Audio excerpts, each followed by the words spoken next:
as opposed to a 21-year-old, they don't know what they're about to face. And sometimes as soon as adversity hit them, their reaction is to quit. They don't know how to push through that.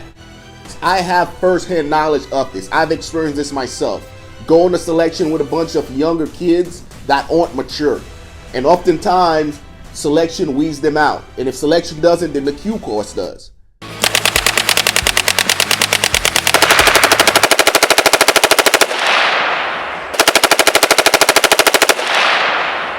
Today we're going to talk about why Special Forces assessment and selection is easier in your 30s. All right. To answer that question, guys, I want you to think about these 5 different things. We have leadership, mental toughness. Then we have adaptability. Then we have maturity, followed by teamwork. Right. Let's go through and unpack all of those different traits, because I need you to understand something. As a 21-year-old going through SFAS, as opposed to a 30-year-old going to Special Forces assessment and selection, cadres are going to look at you very differently. They're going to expect certain things out of the 21-year-old different than what they will expect out of the 30-year-old, right? That's what you can expect. So I wanted to put this together for you guys, right? So let's jump right into it. As a 30-year-old, the first thing that makes selection very easy for you is your leadership ability.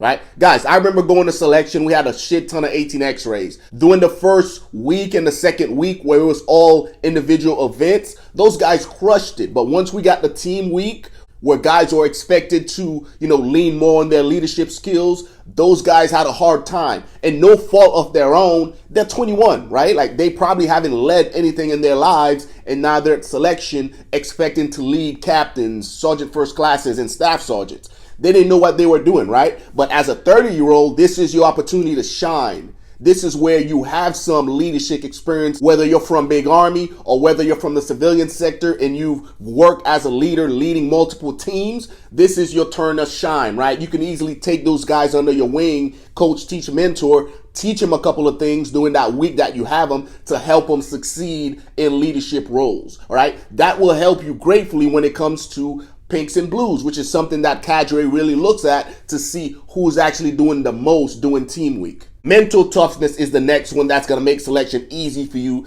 as a 30-year-old. Keep in mind, guys, mental toughness comes from you having to deal with some adversity, right? Callousing your mind and overcoming all the different challenges and obstacles that you face throughout your life leading up to that point. Right? Guys, a 21-year-old, 19, 18-year-old coming out of their mom's basement, they haven't experienced anything, right? They don't know what adversity looks like to an extent. But you, having gone through the gauntlet, going to selection in your 30s is going to help you guys, because it's going to be easier for you to relate and overcome those obstacles. As opposed to a 21-year-old, they don't know what they're about to face. And sometimes as soon as adversity hit them, their reaction is to quit. They don't know how to push through that. But you haven't been there, it should be pretty easy for you guys. Next one's going to be adaptability, a key trait to successfully navigating selection as a whole. Now, keep in mind, selection is meant to be challenging, everything changing at a moment's notice, right? More than likely, as a 30-year-old, you've had personal experience in this, having to readjust your plan, whether it's in corporate America,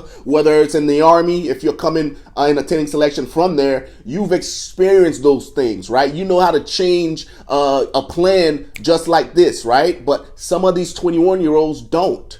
So use that to your advantage, right? And again, your ability to adapt and react at a moment's notice will help you get selected. This segment is brought to you by Beret guys. I have several different products on there for you guys. I have a prep course if you're interested in going to Special Forces selection and assessment. Then I have the workout program that I put together for you guys, Body by Jay. While you're on there, guys, make sure you visit the Beret Chronicles shop, where you have several different t-shirts, to include this one that I have on here right now, guys, along with the running and gunning one. And then you also have patches and stickers on there, all right? And then I also have the SFAS purchase list as far as things you can purchase from Amazon that's going to help you out at SFAS. I will link all of that below for you guys, all right? And again, the last two are free, my gift to you to help you get selected. With all that said, guys, let's get back to the episode. And the next one's going to be maturity.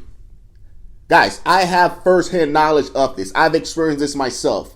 Going to selection with a bunch of younger kids that aren't mature. And oftentimes, selection weeds them out. And if selection doesn't, then the Q course does.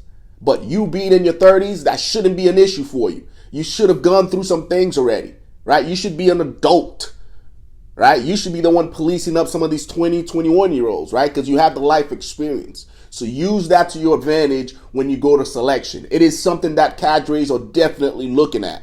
Last but not least, guys, is going to be teamwork. Going to Special Forces assessment and selection in your 30s should be pretty easy due to your ability to work and operate in a team setting. Oftentimes, some of these younger guys going to selection have never been around a team before, right? They've never been in a squad. They've never been in a platoon.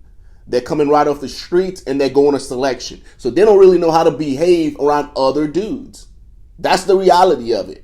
But you being in your 30s, more often than none, you fostered collaborations, including building a team of dudes or girls that are going to work together, right? To accomplish a bigger task, to accomplish a project. If you come from Big Army, that's even more evident to you. So use that to your advantage, guys. Your ability to work in a teamwork setting, especially doing team week, right? Managing all the different personalities, even though you're not in charge, right? Doing it behind the scenes to ensure guys complete the mission is an advantage that you do have going to selection in your 30s, right? And that is going to help you get selected, right? Guys, I wanted to share these with you because as an older individual going to selection, I need you to understand that they're not looking at you just for your physical stature, right? Your ability to meet the standards is good enough. Now you got to leverage all these other things that I just spoke about to help you get to the top, right? To help you elevate. Because at the end of the day, going to selection in shape, that will only last so long. Eventually, that's going to go away. Selection is meant to do that. But these other traits that I described, that's what's going to help you prevail, right? Guys, selection in your 30s is pretty easy. You just have to know what you're doing and leverage these things to your advantage, right? I appreciate you guys watching, guys. Until next time, take care of yourself.